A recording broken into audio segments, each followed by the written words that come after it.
உத்தரப்பிரதேசத்தில் அரசு பேருந்து திடீரென கட்டுப்பாட்டை இழந்து கங்கை ஆற்றின் மீது கட்டப்பட்ட பாலத்தில் உள்ள தடுப்பின் மீது மோதி விபத்திற்குள்ளானது. பாலத்தில் உள்ள தடுப்பை உடைத்துக் கொண்டு அருகே இருந்த மற்றொரு பாலத்தின் மீது பேருந்து உடைத்துக் கொண்டு நின்றது.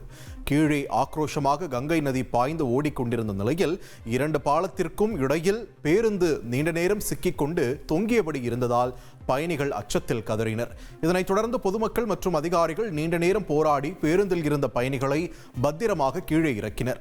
இந்த விபத்தில் சில பயணிகளுக்கு காயம் ஏற்பட்டது.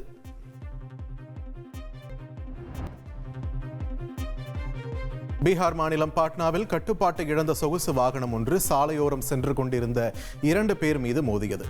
இதில் இருவரும் காயமடைந்த நிலையில் விபத்து குறித்த சிசிடிவி காட்சிகள் வெளியாகியுள்ளன.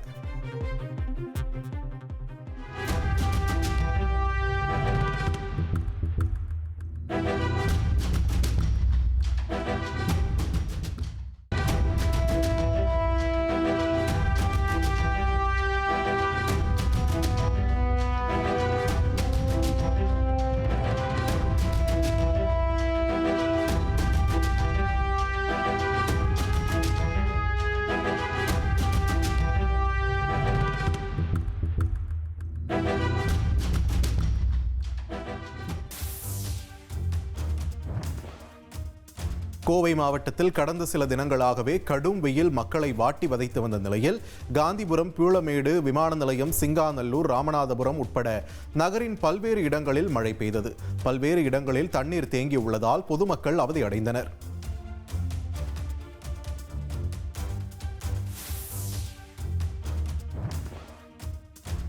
திருவள்ளூர் மாவட்டம் கும்மிடிப்பூண்டியில் குறிப்பிட்ட ஒரு பகுதியில் வெயிலும் மற்றொரு பகுதியில் மழையும் பெய்த வினோத நிகழ்வு அரங்கேறியுள்ளது. கும்மிடிப்பூண்டி புறவழிச்சாலையில் குறிப்பிட்ட இடம் வரை வெயிலும் மற்ற பகுதிகளில் கனமழையும் பெய்து வருவதை வாகன ஓட்டிகள் ஆச்சரியத்துடன் பார்த்து ரசித்தனர்.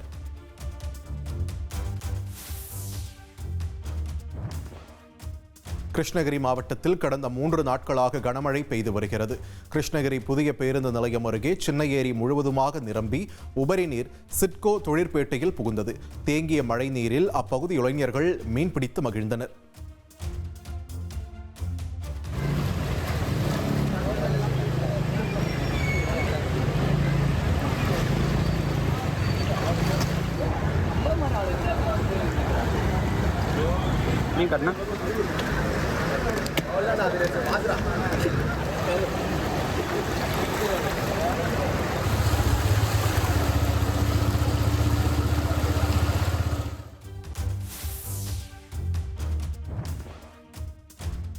தஞ்சாவூர் பாபநாசம் அருகே கொள்ளிடம் ஆற்றில் முதலை இருப்பதாக தகவல் பரவிய நிலையில் வட்டாட்சியர் நேரில் ஆய்வு செய்தார்.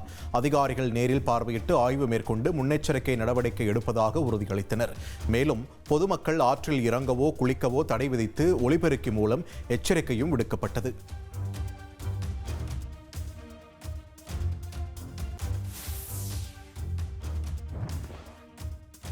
சென்னை வண்ணாரப்பேட்டையில் வீட்டின் தரைதளத்தில் நிறுத்தப்பட்ட கார் திடீரென தீப்பிடித்து எரிந்த சம்பவம் பரபரப்பை ஏற்படுத்தியது.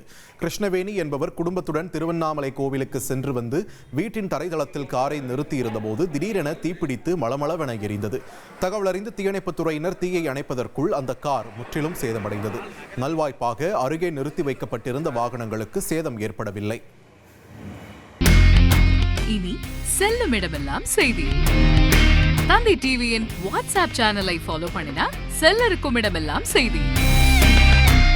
இதோ QR கோட் இப்பவே ஸ்கேன் பண்ணுங்க, ஃபாலோ பண்ணுங்க.